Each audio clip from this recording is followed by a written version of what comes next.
시간이 되었으므로 사도신경 고백함으로 주 앞에 예배하러 나가겠습니다. 나는 전능하신 아버지 하나님, 전능하신 믿습니다. 나는 그의 위하신 아들 우리 예수 그리스도를 믿습니다. 그는 성령으로 인도되어 동명 아버지를 하시고 우리 아들에게 나라가 살아있다가 알고 죽으시고 장사되지 사람의 죽은 자 가운데서 다시 살아났으니 하늘에 오시어 전능하신 아버지 하나님 하나님을 계시다가 우리부터 살아내서 죽은 자를 심판하옵니다.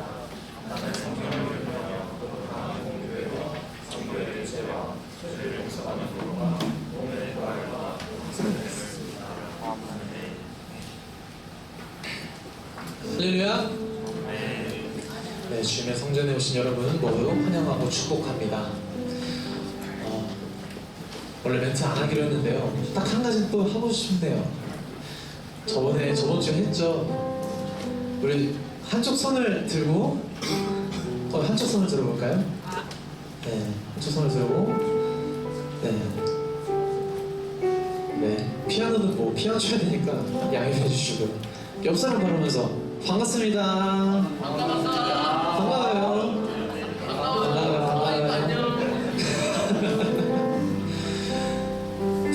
주 앞에 우리 다 같이 찬양하며 나갈까요?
있던 우리 주 예수 그리스도를 찬양합시다.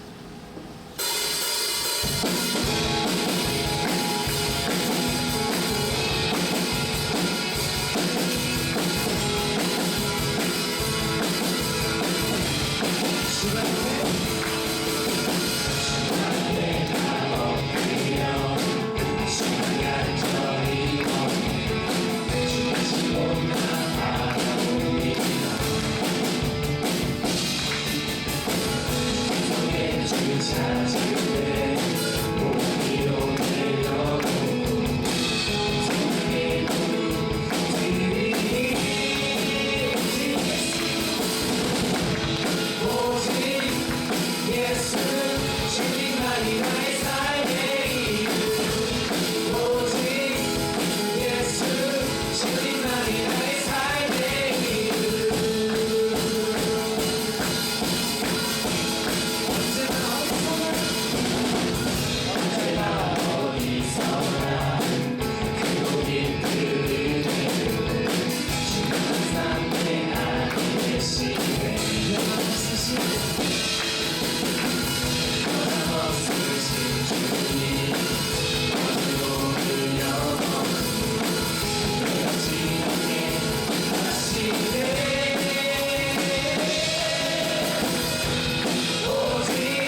그대로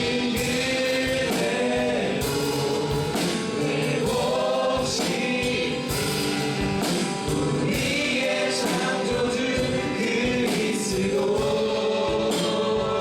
십자가의 길로 아버지 뜻 이루셨네.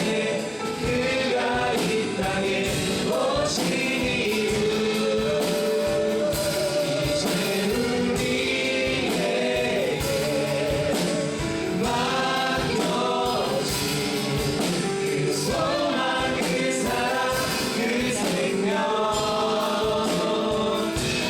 아름답고 눈부신 십자가의 길 우리가 이 땅에 살아가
이 시간에 다시 기도하게 합니다.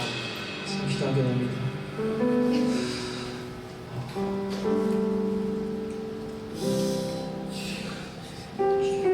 주 예수 그리스도의 이름에 능력이 있음을 믿었으면 좋겠습니다. 나의 이름에 능력이 있는 것이 아니고요, 또 어떠한 선생님의 이름에 능력이 있는 것이 아니고 정말로 주 예수 그리스도의 이름에 능력이 있음을 믿었으면 좋겠습니다. 우리 이거 한 가지만 붙들고 나갑시다. 주 예수 그리스도의 이름에 능력이 있음을 믿겠습니다. 주님, 주님의 그 이름에 능력이 있음을 믿겠습니다. 다른 것 어떤 것도 믿지 아니하고 오직 예수 그리스도의 이름에 능력이 있음을 믿겠습니다. 지금 다시 기도하실 때 우리 주님의 이름 한번 크게 부르시면서 정말 간절한 마음으로 주님을 찾는 마음으로 주님의 이름 한번 크게 부르시면서 다시 기도가 나가게 합니다. 다시 기도합시다.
오늘도 주 예배를 통해 하나님께 예배드릴 수 있음에 감사드립니다.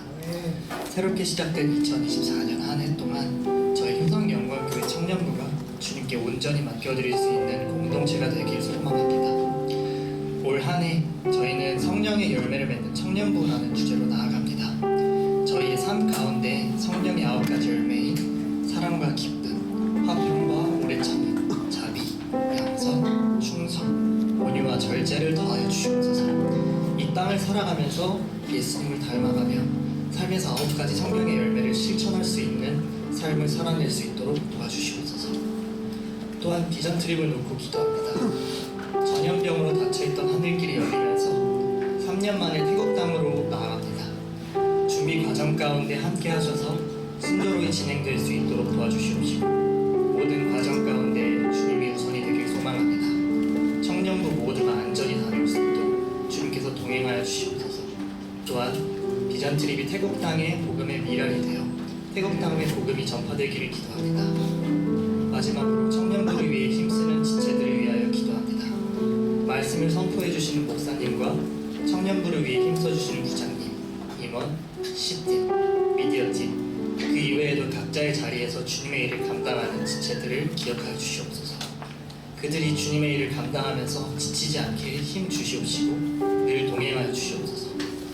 2024년 주님의 이름으로 승리하는 한 해가 되길 기도드리며 우리를 구원하신 예수님의 이름으로 기도드립니다. 아멘.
마가복음 4장 1절에서 20절까지의 말씀입니다.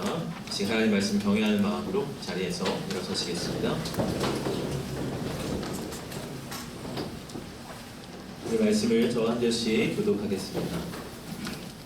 예수께서 다시 바닷가에서 가르치시니 큰 무리가 모여들거늘 예수께서 바다에 떠있는 배에 올라앉으시고 온 무리는 바닷가 육지에 있더라. 예수께서 여러 가지를 이루어 가르치시니 그 가르치시는 중에 그들에게 이르시되 들으라, 씨를 뿌리는 자가 뿌리러 나가서 흙에 떠나는 길가에 떨어지매 새들이 와서 먹어버렸고 더러는 흙이 얕은 돌밭에 떨어지매 흙이 깊지 아니하므로 곧 싹이 나오나 해가 굳은 후에 가서 뿌리가 없으므로 말랐고 더러는 가시떨기에 떨어지매 가시가 자라 기운을 막음으로 결실하지 못하였고 더러는 좋은 땅에 떨어지매 자라 무성하여 결실하였으니 30배나 60배나 100배가 되었느니라 하시고 또 이르시되 들을 귀 있는 자는 들으라 하시니라. 예수께서 물러 계실 때에 함께한 사람들이 12제자와 더불어 그 비밀을 대하여 부르니 이르시되 하나님 나라의 비밀을 너희에게는 주었으나 외인에게는 모든 것을 비유로 하나니 이는 그들로 보기는 뭐하고 알지 못하며 듣기는 들어도 깨닫지 못하게 하여 돌이켜 죄사함을 얻지 못하게 하려 함이라 하시고 또 이르시되 너희가 이 비유를 알지 못할진대 어떻게 모든 비유를 알겠느냐. 뿌리는 자는 말씀을 뿌리는 것이라. 말씀이 길가에 뿌려졌다는 것은 이들을 가리킴이니 곧 말씀을 들었을 때에 사탄이 즉시 와서 그들에게 뿌려진 말씀을 빼앗는 것이요 또 이와 같이 돌밭에 뿌려졌다는 것은 이들을 가리키니 곧 말씀을 들을 때에 즉시 기쁨으로 받아나 그 속에 뿌리가 없어 잠깐 견디다가 말씀으로 인하여 환난이나 박해가 일어나는 때에는 곧 넘어지는 자요 또 어떤 이는 가시떨기에 뿌려진 자니 이들은 말씀을 듣기만 하되 세상의 염려와 재물의 유혹과 기타 욕심이 들어와 말씀을 막아 결실하지 못하게 되는 자요. 좋은 땅에 뿌려졌다는 것은 곧 말씀을 듣고 받아 30배나 60배나 100배의 결실을 하는 자니라.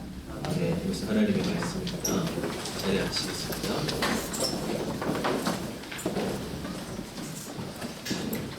오늘 말씀은 우리가 잘 아는 씨 뿌리는 자의 비유입니다. 씨 뿌리는 자가 땅에 씨를 뿌렸는데 어떤 씨는 길가에, 어떤 씨는 돌밭에, 어떤 씨는 가시떨기에 떨어집니다.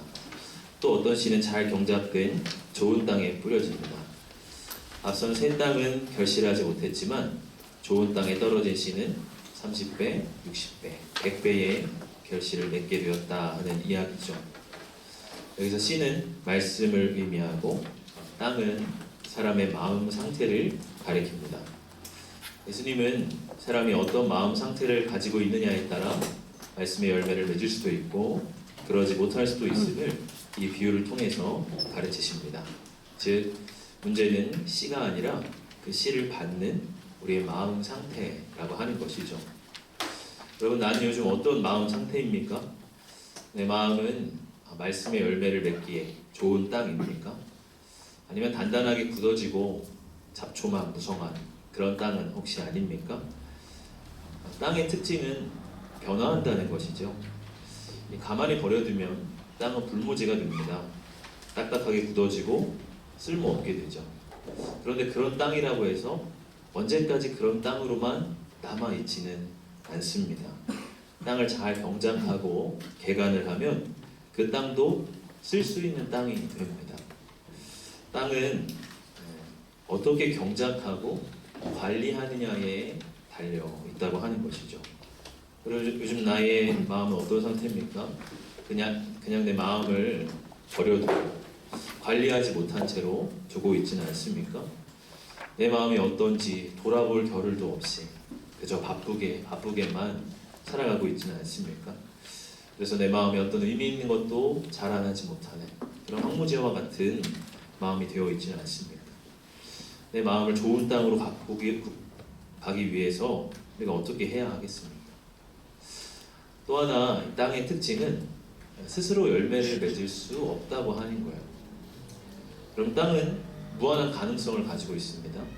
그래서 그리스 신화에서는 땅을 대지의 여신, 모든 자연의 모든 신들의 어머니로 표현을 하기도 합니다.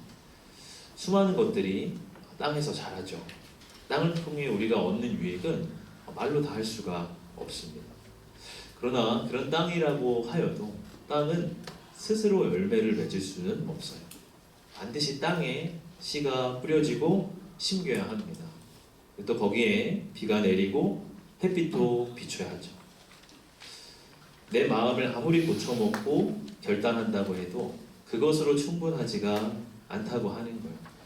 내 힘만으로는 내 삶의 결실을 이룰 수가 없다고 하는 것이죠. 하나님의 말씀과 은혜가 내 삶에 필요합니다.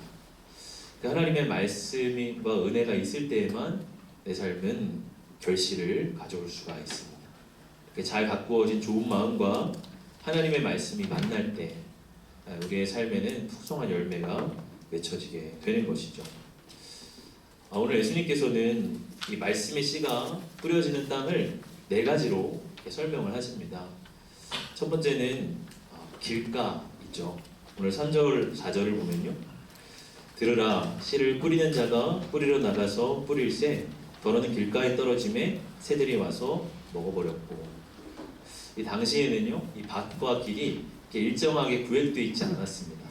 밭 중간중간에 사람들이 밟고 다니는 그런 길이 있었어요. 그러니까 자연히 이런 길가에도 씨가 뿌려지게 되었죠. 길가에 씨가 뿌려지자 새들이 와서 곧 그 씨를 먹어버립니다. 예수님은 이 새가 사탄을 상징한다고 풀이를 해주시죠.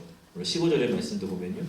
말씀이 길가에 뿌려졌다는 것은 이들을 가리킴이니 곧 말씀을 들었을 때에 사탄이 즉시 와서 그들에게 뿌려진 말씀을 빼앗는 것이고, 이 말씀이 길가에 뿌려졌다고 하는 것은요, 말씀이 심기지도 못하고 이 표면에만 머물러 있는 상태를 말을 합니다. 심겨지지 못한 말씀은 사탄에게 곧 빼앗기게 되죠. 그러면 사람들이 밟고 다니는 땅이니 그 땅은 단단하게 굳어져 있습니다. 그러니까 씨가 뿌려져도 그 씨가 땅 속으로 들어가지 못하고 겉에만 머물러 있는 것이죠. 그럼 길가의 마음이란 이렇게 말씀에 굳어지고 아예 마음이 열리지 않은 상태를 말을 합니다. 이 땅이 부드럽고 열려 있어야 그 씨가 들어가고 또 심기게 되는데요. 길가의 땅은 그러지 못한 거죠. 사람들만 내 마음을 이렇게 왔다 갔다 길가처럼 오고 갈 수 있습니다. 수많은 사람이 내 마음에 드나듭니다. 이 사람도 만나고 저 사람도 만납니다. 여러 사람들이 내 마음을 밟고 다니다 보면 영적인 것들에 마음이 둔감해지게 돼요. 딱딱하게 굳어지게 됩니다. 길가의 마음이란 영적인 무관심에 빠진 상태를 말을 합니다. 그럴 때 말씀은 마음속을 뚫고 들어오지 못하죠. 그럴 때 이 영적인 그런 말씀을 듣고 돌아서면 까먹고 돌아서면 까먹고 이렇게 돼요. 듣고 돌아서면 까먹는다는 것이 기억력의 문제일 수도 있지만 새들이 와서 먹어버리는 것일 수 있어요. 말씀이 내 마음에 깊이 뚫고 들어가지 못하기 때문에 겉에만 이렇게 맴돌다가 그냥 사탄이 와서 그것을 탁 채가는 것이죠. 기억력의 문제가 아니라 내 마음이 영적인 것에 얼마큼 열려있는가, 내 마음이 길가의 마음은 아닌가 하는 것이죠. 그리고 우리는 이렇게 우리의 마음을 영적인 것에 열고 말씀에 열어야 한다는 것이죠. 또 하나 이 땅을 이야기하시면서 돌밭을 이야기를 하십니다. 5절과 6절을 보면요. 덜어는 흙이 얕은 돌밭에 떨어짐에 흙이 깊지 아니하므로 곧 싹이 나오나 해가 돋은 후에 타서 뿌리가 없으므로 말랐고. 이 돌밭은 길가와는 다르게 씨가 심기기는 심깁니다. 그러나 흙이 얕아서 뿌리를 깊이 내리지 못합니다. 이 돌밭은 단순히 돌멩이가 많이 섞인 그런 땅이 아니라 큰 바위에 흙이 얕은 층으로 이렇게 덮여진 땅이에요. 그런 곳에 씨가 뿌려지면 씨가 심기고 싹은 트지만 뿌리가 깊이 내려가지를 못합니다. 그래서 해가 돋으면 그 뿌리가 곧 타버립니다. 그것은 환란이 올 때 견디지 못하고 곧 넘어지는 마음을 가리키는 것이죠. 16절과 17절에 예수님이 이렇게 풀이를 해주십니다. 또 이와 같이 돌밭에 뿌려졌다는 것은 이들을 가리킴이니 곧 말씀을 들을 때에 즉시 기쁨으로 받으나 그 속에 뿌리가 없어 잠깐 견디다가 말씀으로 인하여 환란이나 박해가 일어나는 때에는 곧 넘어지는 자요. 말씀을 들을 때에 즉시 기쁨으로 받는다는 것은 이 사람이 영적인 것에 열려있는 사람이라는 것입니다. 말씀을 들을 때에 위로도 받고 정말 하나님 살아계신 것 같고 내 삶이 막 달라지리라고 하는 소망도 같습니다. 예로 우리가 수련회 같은 곳을 가면 어떻죠? 말씀을 들을 때 참 좋아요. 기쁨으로 받아요. 은혜가 되고 감동도 받고 눈물도 흘리고 내 마음이 확 정화되는 것 같은 그런 느낌도 갖게 됩니다. 그런데 수련회가 끝나고 일상으로 돌아오면 곧 시련이 있어요. 부모님은 또 잔소리를 하시고 여전히 해야 할 일은 산더미, 내 마음을 힘들게 하는 관계에 갈등이 생기고 또 미래에 대한 불안감도 엄습합니다. 그럴 때 뿌리가 없다면 수련회 때 받았던 은혜의 말씀들 언제 그랬냐는 듯이 다 사라지게 되죠.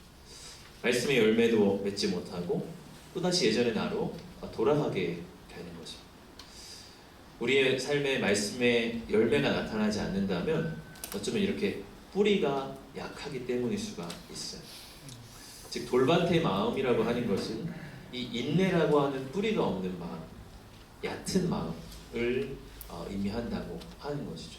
여러분 혹시 내 마음은 돌밭과 같이 이렇게 얕은 인내의 뿌리가 없는 그런 마음이 되어져 있지는 않습니까? 또 하나 예수님이 말씀하시는 이 마음의 형태는 이 가시떨기입니다. 오늘 7절에 말씀 보니까 더러는 가시떨기에 떨어짐에 가시가 자라 기운을 막음으로 결실하지 못하였고. 이 가시떨기는 이스라엘 땅에서 흔하게 볼 수 있는 식물이에요. 이 가시는 굉장히 억세기 때문에 가시떨기가 있는 곳엔 절대 다른 씨앗이 열매를 맺을 수가 없습니다.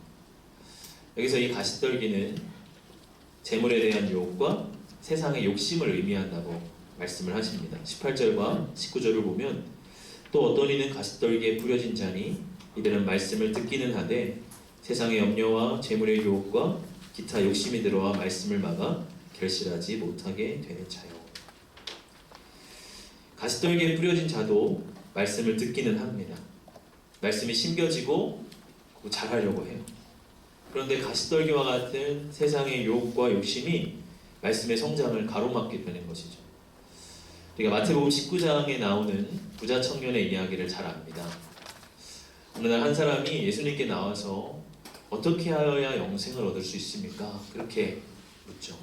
그때 예수님이 십계명을 말씀하시면서 너가 계명을 지켜라 그렇게 말씀해 주세요. 그때 이 청년이 내가 이 모든 것들을 지켰습니다. 그런데 아직도 무엇이 부족한 것이 있습니까?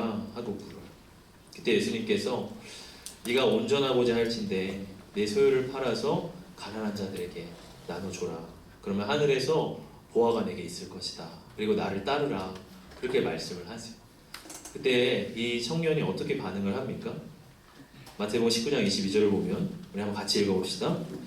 그 청년이 재물이 많음으로 이 말씀을 듣고 근심하며 가니라.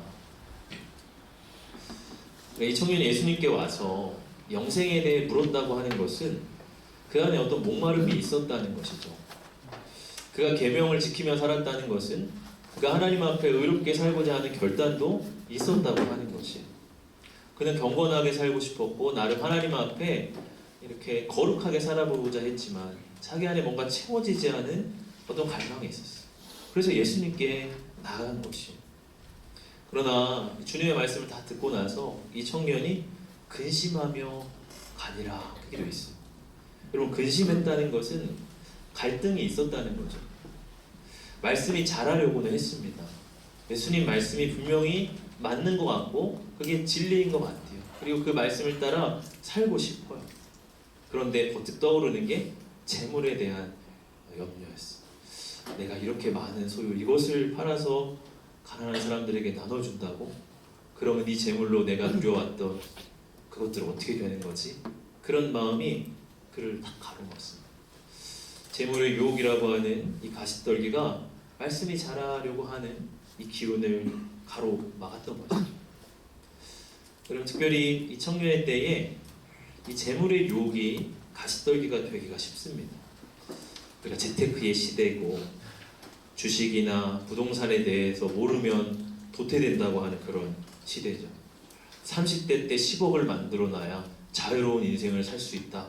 그래서 종잣돈 얼마로 10억 만들기 막 그런 캐치프레이즈들이 참 많아요. 그런 말을 들으면 마음이 초조해지고 영적인 기운이 말라버립니다. 때로 어떤 사람들은 이 주일의 예배의 자리도 포기한 채 알바에 막 집중하기도 합니다. 무언가 사고 싶은 옷이나 전자기기를 사기 위해서 막 알바에 매달려요. 자기 삶에 대한 어떤 경제적인 책임을 배워가는 것도 중요한 일이겠지만 때로 그것이 지나쳐서 정말 중요한 것들을 포기한 채로 돈에만 몰두하는 삶이 되기가 쉽다고 하는 거죠. 그리고 본문에는 이 가시떨기가 이 재물의 유혹과 기타 욕심이라고 그렇게 말을 하고 있습니다. 재물의 유혹일 수도 있지만 기타 욕심, 다른 욕심들일 수도 있다고 하는 것이에요. 내가 직업적으로 멋진 커리어를 가져야 한다는 그런 욕심일 수도 있습니다. 그래서 사람들에게 인정받고 선망의 대상이 되고 싶은 생각을 하기도 합니다. 때로는 내 외모에 대한 욕심이 지나칠 수도 있어요. 이런 외모가 되어야 된다. 이런 몸매가 되어야 된다. 이런 생각으로 늘 자기에 대해 불만족하고 대부분의 시간과 관심을 거기에 쏟을 수도 있습니다. 때로는 단순한 식탐이 될 수도 있고 혹은 어떤 물건에 대한 집착일 수도 있고 또 심지어 어떤 사람은 사랑 욕심이 너무 강한 사람도 있을 수 있어요. 이런 기타 여러 욕심들이 우리 안에 가시떨기와 같이 작용할 수가 있다고 하는 것이죠. 그럼 내 안에는 어떤 가시떨기들이 여러분 있습니까? 지금 내 안에 이 말씀이 결실하지 못하도록 나를 막고 있는 그런 유혹과 염려들은 그럼 무엇입니까? 이런 가시떨기들을 제거하기 위해서 농부들은 때로 이 땅에 불을 피우기도 합니다. 이것을 화전농법이라고 합니다. 땅에 이 불을 피우면요, 잡초나 가시 같은 것들이 태워지고 불탈 때 나오는 이 재가 땅에 좋은 양분이 된다고 해요. 그래서 땅의 힘, 지력이 이렇게 회복이 됩니다. 그리고 우리 마음에도 어쩌면 이런 화전농법이 필요하다는 생각이 들어요. 가시떨기를 자꾸 내 손으로 제거하려고 하면 힘이 듭니다. 오히려 막 찔리고 피가 날 수가 있어요. 그럴 때 우리가 뜨겁게 은혜를 받고 성령의 불을 우리의 마음에 모셔야 합니다. 성령이 우리 마음에 불붙을 때 재물의 유혹과 기타 욕심들이 줄어드는 것을 느껴요. 성령께서 내 안에 가시떨기와 같은 정욕과 유혹들을 태우시기 때문입니다. 그래서 갈라디아서 5장 16절은 이렇게 말씀을 합니다. 같이 한번 읽어봅시다. 내가 이르노니 너희는 성령을 따라 행하라. 그리하면 육체의 욕심을 이루지 아니하리라. 우리 안에 성령이 충만할 때 우리 안에 육체의 욕심과 정욕과 같은 가시떨기들이 태워진다고 하는 것이죠. 어제 신입생 환영회를 하면서 나눔을 하는데요, 어떤 카드를 가지고 그 카드에 적힌 질문을 답을 하는 그런 나눔이더라고요. 이제 질문을 뽑았는데 그 질문이 나는 요즘 하나님과 가까워졌습니까? 멀어졌습니까? 뭐 이런 질문이었어요. 한지 제가 이제 그 질문을 가지고 답을 하는데, 지난 한 주간은 하나님과 가까워지기 위해 노력한 한 주였다라고 이야기를 하더라고요. 출퇴근을 하면서 지하철에서 찬양을 들으려고, 그리고 그것을 고백하려고 애를 썼다고 그렇게 고백을 해요. 그럼 그런 애씀도 역시 내 마음에 계속 성령의 불을 모시기 위한 애씀일 수가 있죠. 또 다른 어떤 지체는 새벽 예배 때 보였는데 또 금요 철야 예배 때 또 보이는 거예요. 그래서 그 지체한테, 아니 회사 생활을 그렇게 멀리서 하면서 어떻게 새벽도 나오고 철야 예배도 나와요? 참 대단합니다. 제가 막 이렇게 시켜 세웠더니 그 제가 하는 말이, 제가 살기 위해서 하는 겁니다. 그렇게 고백을 하더라고요. 그렇게라도 주님을 내 안에 모시지 않으면 내 마음이 계속해서 세상의 어떤 유혹과 가시떨기들이 자라서 어쩔 수 없이 제가 살기 위해서 제가 하는 거예요. 몸부림치는 건 절대 대단한 거 아니에요. 이제 뭐 그런 고백을 하는. 그리고 우리의 마음은요, 가만히 둔다고 해서 관리되지 않습니다. 여러분, 땅을 가만히 두면 어떻죠? 그 땅은 불모지가 돼요. 분명히 아무것도 안 건드렸는데 그냥 잡초가 자라고 그냥 가시떨기가 생기고 돌들이 굴러다니게 돼요. 여러분, 가만히 두면 땅은 황무지가 됩니다. 그것이 곧 우리 마음의 죄성이에요. 마음을 가만히 두면 이 마음이 가만히 있는 채로 있는 것이 아니라 우리 마음은 계속해서 어두워지고 하나님 말씀이 열매 맺지 못하는 땅이 되게 됩니다. 그럼 마음을 좋은 땅으로 가꾸기 위해서는 계속해서 마음을 괴롭히는 방법밖에 없어요. 마음을 기경하는 방법밖에 없습니다. 여러분이 마음을 기경한다는 것은 뭡니까? 깨뜨리고 갈아엎는 것을 이야기를 해요. 괴로운 과정이죠. 그러나 그 딱딱한 땅을 깨뜨리고 갈아엎어야 그 땅이 좋은 땅이 되어지는 것이죠. 여러분, 때로는 단단하게 굳어진 마음을 기도함으로 깨트려야 됩니다. 그러나 기도할 때 마음을 막 이렇게 두드릴 때가 있지 않습니까? 주님, 불쌍히 여겨주십시오. 불쌍히 여겨주십시오. 두드리는 게 뭐예요? 내 마음에 너무나 단단하게 굳어져서 기도도 나오지 않고 하나님과의 관계가 열리지 않는 이 답답한 상태가 내 안에 깨트려지기 위해서 이렇게라도 마음을 두드리는 건 아닙니다. 우리가 그렇게 마음을 기경해 가야 하는 거죠. 여러분, 때로 내 마음 안에 깊숙한 곳에 있는 죄와 이 상처를 끄집어내요. 자꾸 나쁜 열매를 맺게 하는, 표면에서는 보이지 않지만 저 깊이 숨어있는 쓴뿌리들을 우리가 회개함으로 그것들을 갈아엎고 끄집어내서 제거해야 돼요. 그렇게 마음을 자꾸 기경하려는 노력만이 내 마음을 좋은 땅으로 가꿀 수가 있는 거예요. 때로 성령의 불로 태우고 때로 말씀과 기도의 쟁기질로 계속해서 마음을 새롭게 해야 돼요. 그래서 우리 예레미야 말씀이죠. 예레미야 4장 3절에 이렇게 말씀합니다. 우리 같이 한번 읽어봅시다. 여호와께서 유다와 예루살렘 사람에게 이와 같이 이르노라. 너희 묵은 땅을 갈고 가시덤불에 파종하지 말라. 우리의 묵은 땅을 갈라고 말씀하셨어요. 가시덤불에 계속 파종해봤자 소용이 없다. 가시덤불과 같은 그런 마음을 먼저 기경하고 거기에 파종을 해도 파종을 해라. 그렇게 말씀을 하시죠. 우리의 마음의 가시떨기와 같은 것들을 제거할 수 있기를 원합니다. 주님은 이 좋은 땅에 뿌려진 씨에 대해서 말씀을 하십니다. 20절의 말씀인데요. 20절 말씀 같이 한번 읽어봅시다.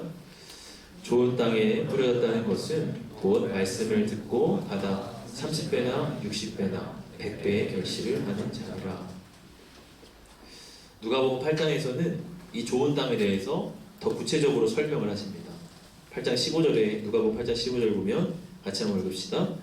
좋은 땅에 있다는 것은 착하고 좋은 마음으로 말씀을 듣고 지키어 인내로 결실하는 자니라.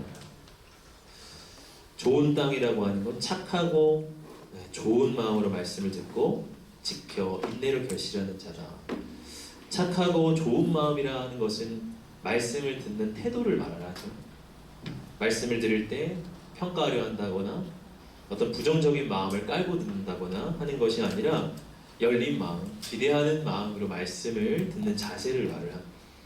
그리고 말씀을 듣고 지키어 인내로 결실한다는 것은 말씀을 들은 이후의 태도를 말을 합니다. 그 말씀을 한 귀로 듣고 흘려버리는 것이 아니라 한 번의 감동으로만 듣고 끝내는 것이 아니라 그 말씀에 계속 순종하려고 하는 의지가 있느냐고 하는 것이, 그러한 말씀을 들을 때의 좋은 마음, 또 그 이후에 계속해서 순종하려고 하는 의지가 있는 바로 그 마음이 좋은 땅이라 그렇게 말씀하고 있습니다. 저는 오늘 이 말씀을 듣는 좋은 태도 중 하나를 예수님의 제자들에게서 발견을 하게 됩니다. 예수님이 이 씨 뿌리는 자의 비유를 들려주셨어요. 오늘 우리에게는 이 말씀의 의미가 너무 명확하게 와닿습니다. 그러나 이 비유를 듣는 처음 청중들에게는 이 말씀이 아리송하게만 했어요. 아니, 길가에 뿌려졌다는 것은 뭐고, 새가 먹어버렸다는 것은 뭐지? 가시떨기는 뭘 말하는 거지? 예수님 무슨 새로운 농사법을 강연을 하시나? 예수님 목수이신 줄 알았는데 이제 농부로 전향을 하셨나? 이렇게 서로 수근수근 거렸을 수도 있어.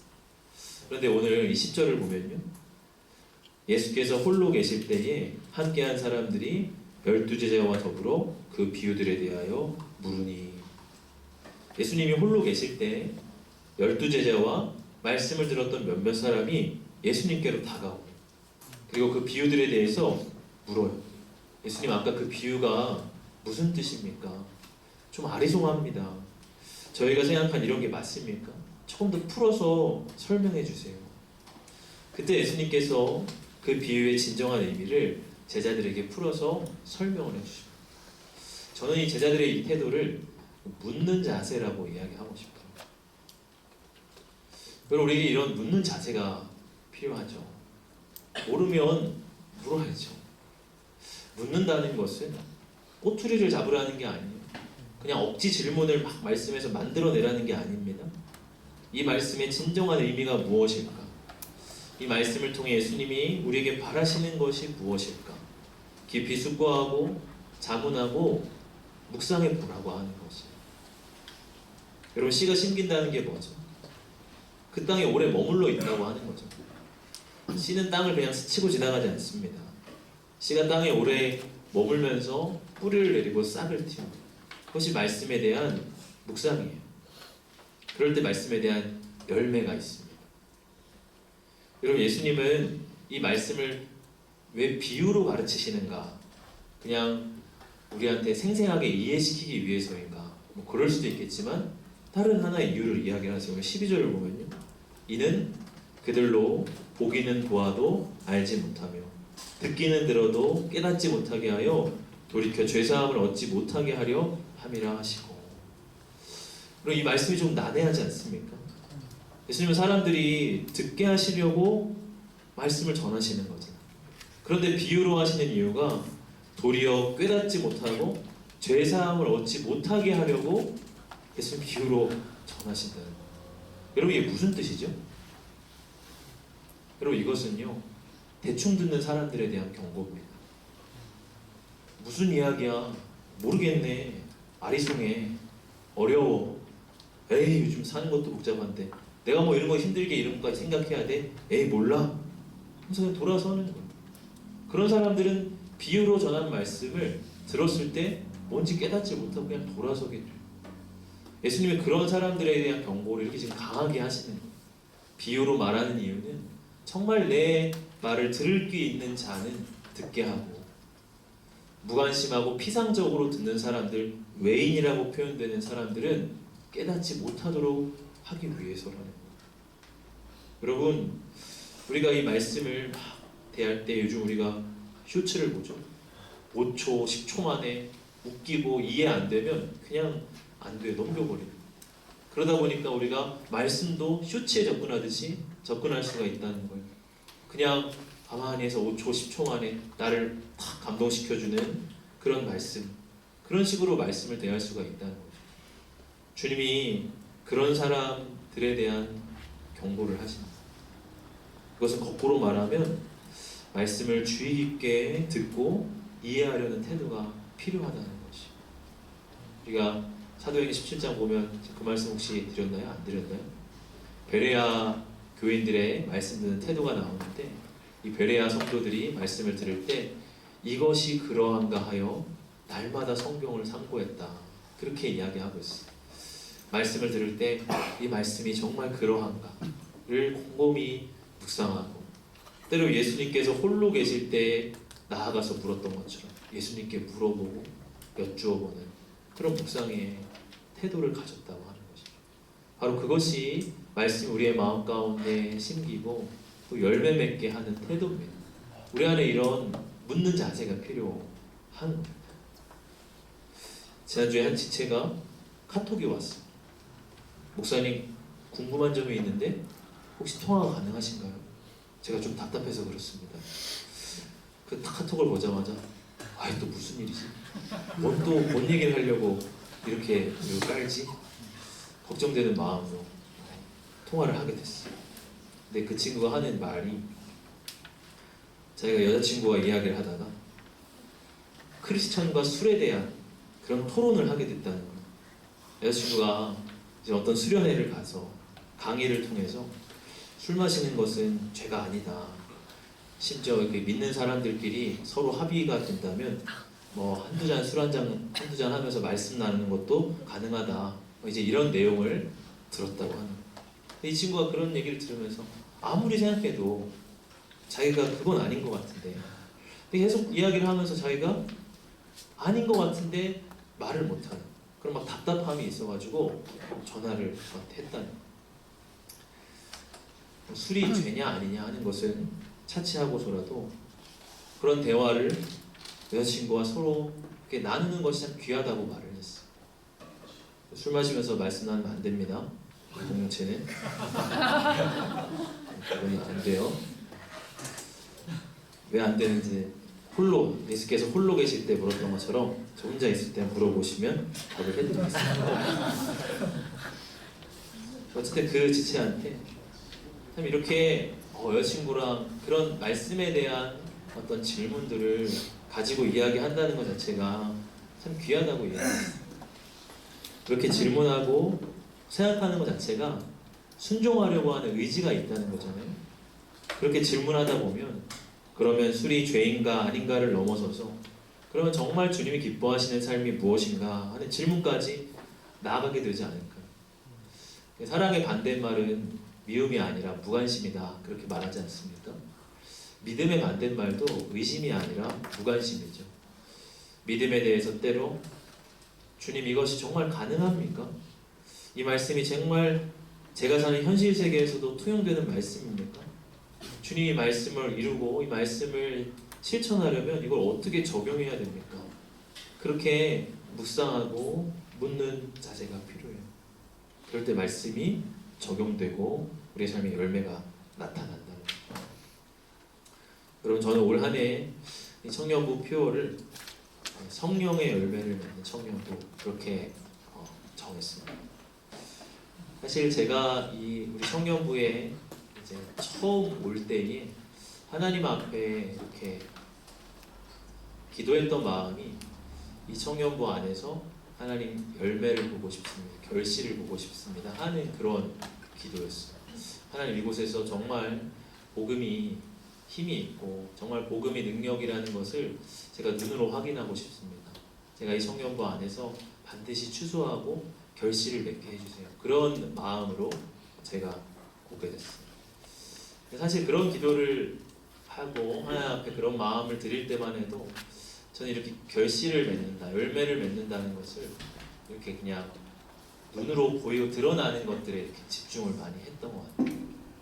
우리 청년부가 100명이 되고 뭐 150명이 되고 뭐 이런 것을 제 나름대로 이렇게 마음을 하나님 앞에 고백하면서도 그런 것을 염두에 두고 있지 않았나 하는 생각을 이 말씀을 통해서 제가 하는 거더라고요. 30배, 60배, 100배의 결실을 맺는다는 것을 우리가 우리의 어떤 성취나 좀 내가 하는 어떤 물질적인 어떤 성공이나 30배, 60배, 100배의 결실을 주십시오. 막 이렇게 우리가 막 기도하지 않습니다.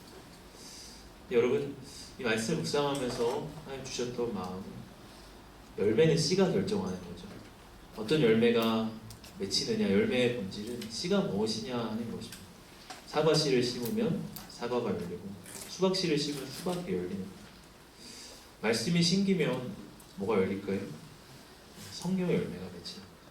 왜냐하면 말씀이 곧 성령이시기 때문에 말씀이라고 하는 씨를 심을 때 성령의 열매가 맺혀지는 거거든요.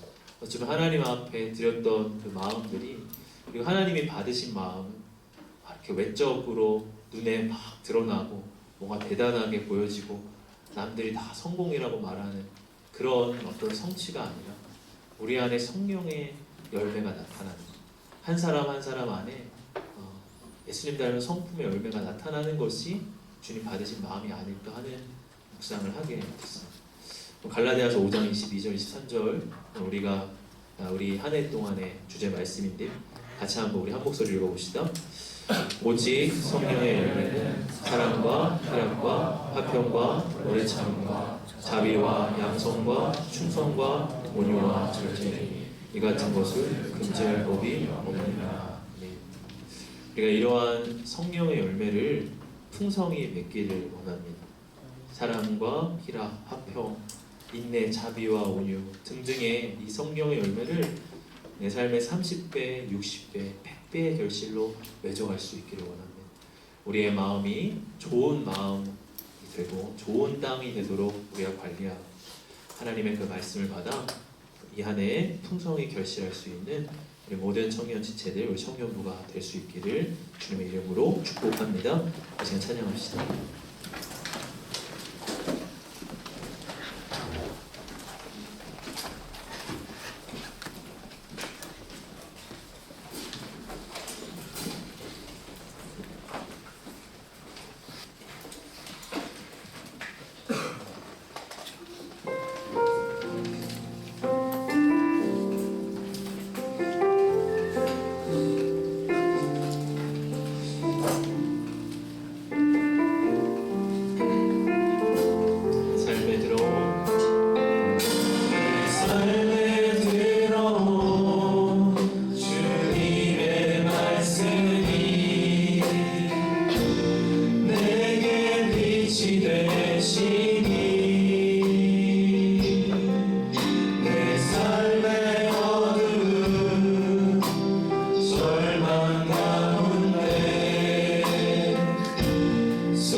나를 인도하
소망 보게 하시네. 내 삶에 흘러온 주님의 말씀이 나를 인도하시니 내 삶의 막막한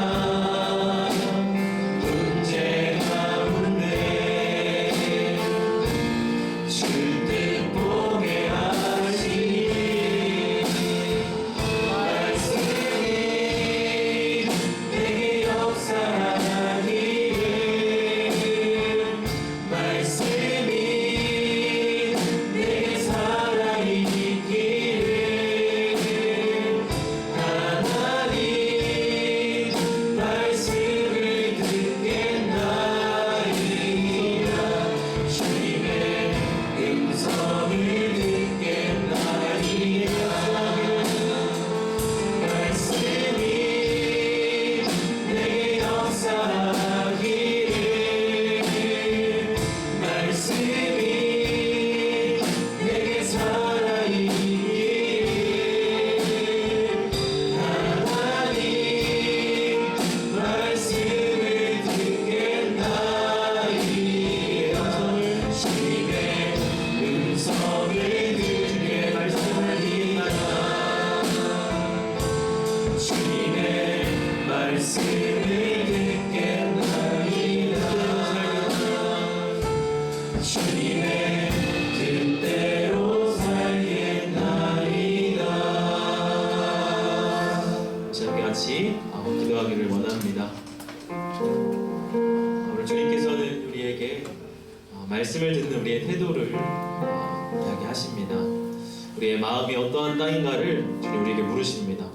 그럼 지금 내 마음이 어떠한 땅입니까? 혹시 내 마음이 황무지와 같고 돌밭과 같고 가시떨기와 같은 마음이라고 한다면 우리가 우리의 마음을 새롭게 기경할 수 있기를 원합니다. 우리가 우리의 마음을 새롭게 갈아엎을 수 있기를 원합니다. 딱딱하게 굳어진 내 마음이 깨트려지기를 원합니다. 성령의 불이 우리의 마음에 지펴져서 우리 안에 모든 잡초와 가시떨기와 무성한 것들이 태워지고 온전히 하나님의 말씀을 우리가 받아 묵상할 수 있는 그런 마음이 되어질 수 있길 원합니다. 우리가 우리의 마음을 기경하길 원합니다. 우리의 마음을 두드리시면서 기도하고 우리 좀 이 한 해를 소망하시면서 우리 기도합시다. 우리 나 자신의 삶이 이 한 해 동안 성령의 열매를 맺는 삶이 되길 원한다고 우리 고백합시다. 성령부의 표어이지만 이것은 우리 한 사람 한 사람의 우리 한 해의 표어가 또한 되기를 원합니다. 하나님, 내가 이 한 해 성령의 결실을 맺고 성령의 열매를 충만히 맺는 그런 이 2024년도 되게 하여 주시고 우리 청년부가 그러한 열매로 30배, 60배, 100배 결실하여 하나님의 영광 돌려드리게 하여 주시옵소서. 우리 시간에 마음을 닫고 우리 같이 기도하도록 하겠습니다. 하나님 아버지 아버지, 나의 마음이 하나님의 열매를 맺기에 주여 나타나지 못한 나온 것을 아버지 주님 앞에 비춰봅니다. 아버지 황무지와 같이 굳어져 있고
아버지, 우리의 마음을 새롭게 하여 주시옵소서. 당신의 귀한 말씀이 아무리 선포되어도 하나님, 우리의 마음이 준비되어 있지 않아 말씀의 결실이 주여 나타나지 못하는 나의 삶은 아닙니까? 성령님, 내 마음에 오셔서 그 마음을 기경하여 주시고 깨트려 주시고 주님 새롭게 하여 주시옵소서. 성령의 불로 내 안에 모든 가시떨기와 죄악과 욕심들을 주님 태워 없애 주시옵소서. 정결한 마음 되어 주 앞에 주님 말씀에 결실을 맺어가는 이 한 해가 되기를 원합니다. 주님, 좋은 땅에만 씨를 뿌리는 것이 아니라 돌밭에도 길가에도 가시떨기와 같은 곳에도 끊임없이 씨를 뿌리시는 하나님의 마음을 묵상합니다. 내 마음이 그러한 마음이었을 때에도 주님 끊임없이 복음의 말씀을 들려주신 하나님의 신실하신 농부의 하나님의 사랑을 기억합니다. 성실하신 하나님의 마음을 아프게 해드리는 자가 아니라 이제 이 한 해 30배, 60배, 100배의 결실로 하나님 앞에 영광드리고 하나님의 기쁨이 되는 우리의 삶이 되길 원합니다. 그런 우리의 정년부가 되기를 원합니다. 주 하나님 역사하여 주시고 이 한 해 동안 주님 우리 가운데 충만히 일하여 주시옵소서. 하나님 앞에 예물을 구별하여 올려드립니다. 주정금으로 11조로 감사의 예물로 주 앞에 드리오니 하나님 향기로운 제물과 같이 명하여 주시고 우리 청년들의 삶의 자리자리마다 하나님의 안위하시는 손길로 어루만져 주시옵소서. 감사를 드리오며 예수님 이름으로 기도하옵나이다. 아멘.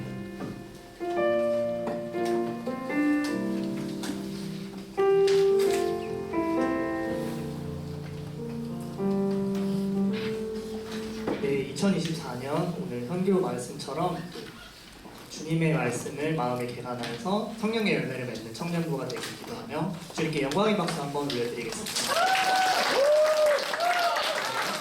2024년 1월 끝에 있는 성령의 열매를 맺는 청년부이고요. 오늘 설교 말씀에서 있었다시피 성령의 열매 9가지를 실천하는 삶을 살아가는 한 해가 되었으면 좋겠습니다. 네, 그 다음으로 2024년 청년부 동계 수련회가 이제 2월 29일부터 3월 2일까지 예정이 되어 있는데요. 지난주와 다르게 이제 주제 말씀이 정해졌습니다. 이번 수련회의 주제는 하나님 나라의 청년들이라는 주제고요. 마가복음 1장 15절입니다. 네, 주제 말씀이고 장소는 강화 늘빛 수양관에서 진행될 예정이고요. 이미 조금 한 달 정도 이전에 얘기가 나왔으니 다들 시간을 이때 맞춰서 비워주시면 감사하겠습니다. 네, 다음으로 시팀 수련회 섬김이를 계속 모집하고 있습니다. 저도 같이 함께 찬양팀을 해본 입장으로서 이 성도로서의 참여하는 그 은혜와 그 찬양팀으로서 그 은혜가 조금 많이 달라서 오히려 함께 참여해서 더 큰 은혜를 누렸으면 좋겠습니다. 네, 그 다음 광고로 이제 구약톡이 오늘까지 신청을 받습니다. 그래서 매일매일 성경을 읽어나가면서 한 해를 시작할 수 있는 그런 청년부가 되기를 소망합니다. 네. 네, 그리고 5번째로 임원 팀장 리더 총모임이 다음 주에 예정되어 있습니다. 그래서 다음 주 예배 끝나고 소그룹이 끝난 뒤에 지금 이 자리 교육관 3층에서 4시 30분에 진행될 예정이니 모두 인지하셨으면 좋겠고요. 그 6번째로 저희 이제 금요 심야 기도의 시간이 변경되었습니다. 원래 기존에는 매주 금요일 오후 9시 30분이었는데 1시간 땡겨져서 8시 30분으로 바뀌었습니다. 그래서 평소에 너무 늦어서 참석이 조금 부담스러우셨던 분들은 이제 참석을 해주시면 감사하겠습니다. 네, 경건회가 매주 주일 오후 1시에 진행되고 있습니다. 교육관 3층 뒤편에서 같이 진행되고 있으니 예배 시작하기 전에 기도로 함께 나아갔으면 좋겠습니다. 네, 그리고 다니엘 중보기도 모임이 매주 수요일 오후 9시에 진행되고 있고요. 지금 여기 밑에 층인 교육관 2층에서 진행되고 있으니 삶에서 기도의 자리를 지키며 나아갔으면 좋겠습니다. 또 추가적으로 이제 지난주에 저희 부장님을 소개하지 못했어서 오늘 부장님 앞으로 한번 모시고 인사 한번 드렸으면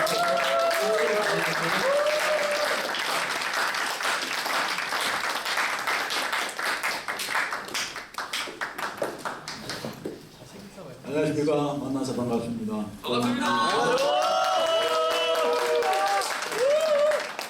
여러 같은 하장. 제가 청년부에 와서 봉사를 하리라고는 제가 사실 생각을 못했어요. 제가 지금 하고 있는 게 이제 예배부 하고 있기 때문에 예배부하고 청년부가 이렇게 좀 중복이 되거든요. 시간상. 그런데 하나님의 인도하에 이 오후 예배를 빼주시고 청년부로 가라. 그래서 청년부로 왔습니다. 제가 와서 가만히 생각했지 왜 하나님이 나를 청년부로 보내셨을까? 제가 능력이 뛰어난 사람도 아니고 제가 아마 그 성경 내용이나 믿음 이런 걸로 따지면 여러분들보다가 좀 모자랄 겁니다. 사실은 굉장히 오랫동안 방황하다가 왔던 사람이라서 믿음이 그렇게 깊지는 못한데 왜 하나님은 나를 이렇게 청년부로 보내셨을까 생각할 때는 제가 이제 나이가 이제 조금 먹었다 그래서 그 봉사한 지 얼마 안 되는데도 불구하고 자꾸 지쳐요. 근데 감기도 걸리고 몸살도 나고 자꾸 이러니까 사람이 지치더라고요. 이제. 그래서 내가 이제 나이를 먹었구나. 이제 나도 안식년을 찾아서 좀 쉬어야겠다. 뭐 이런 생각이 자꾸 들었었는데 하나님이 까부지 마라. 너는 아직 그럴 때가 아니구나. 이렇게 해서 여러분들의 기운을 받으라고 저를 청년부로 보내신 것 같습니다. 그래서 저는 제가 청년부를 맡는 동안 여러분들을 앞장서서 끌어간다는 그런 생각은 엉망진창할 수 없고 여러분들을 끌어가시는 분들은 여러분들이 임원진의 아마 여러분들 잘 함께고 저는 여러분들과 함께 고민하고 서로 의사소통을 해서 여러분들의 활기찬 기운을 받고 제가 알고 있는 세상 시식 조금을 여러분들한테 전달해주는 그런 어드바이스 역할만 열심히 하겠습니다. 예, 앞으로 잘 부탁드리겠습니다. 감사합니다. 저희 청년부에서 뵙게 되면 다들 반갑게 맞이해 주시면 감사하겠습니다. 네, 축복 진행하겠습니다. 네, 축복의 시간입니다. 오늘 새로 오신 분이 있다고 이제 들었는데 그 이지연 형제님 잠시 자리에서 일어서 주시면 그 할머니께서 우리 교회에 이미 다니신다고 들었는데 우리 이지연 형제님께서는 청년부에는 스스로 나오셨대요. 그래서 네, 우리가 앞으로 또 청년부 안에서 함께 또 잘 맞춰가면서 적응 잘 하실 수 있도록 이렇게 함께 맞아주시는 의미에서 이렇게 손을 뻗어서 축복했으면 좋겠습니다. 축복하겠습니다. 하나, 둘, 셋, 넷. 사랑의 예수님 우리의 발을 씻기시네 우리도 겸손히 서로의 발을 씻기네 내 사랑해 주가 우리 사랑하신 같이 널 사랑하기를 원하네 예수님처럼 환영합니다. 자리에 앉아주시고요. 두 번째로는 좀 전에 나와서 소개해 주셨죠. 우리 청년부의 새로운 부장님이신 권기석 부장님을 한 번 더 축복하도록 하겠습니다. 네, 우리 청년부에 새로 오셨는데 함께 또 호흡하고 맞춰가면서 또 부장님께서 우리에게 또 흘려주시는 사랑과 그 섬김의 모습을 우리도 본받고 닮아가겠습니다 하는 그런 마음으로 우리 권기석 부장님 바라보면서 함께 축복하도록 하겠습니다. 하나, 둘, 셋, 넷. 사랑의 예수님 우리의 발을 씻기시네 우리도 겸손히 서로의 발을 씻기네 널 사랑해 주가 우리 사랑하신 같이 너를 사랑하기를 원하네 예수님처럼 축복합니다. 자리에 앉아주시고요. 이제 우리 서로 함께 축복하도록 하겠습니다. 오늘 또 들으신 말씀처럼 우리의 마음밭이 어떤 돌밭이나 길가나 가시떨기가 아니라 좋은 마음밭의 상태로 경작되고 기경되기를 원합니다. 그렇게 기경될 때에 우리의 마음밭에 심겨지는 하나님 말씀이 그래서 성령의 열매를 맺어서 30배, 60배, 100배로 결실을 맺을 수 있는 그러한 서로가 되기를 바라고 또 권면하는 마음으로 우리 주위를 둘러보시면서 함께 축복하도록 하겠습니다. 하나, 둘, 셋, 넷. 사랑의 예수님 우리의 발을 씻기시네 우리도 겸손히 서로의 발을 씻기네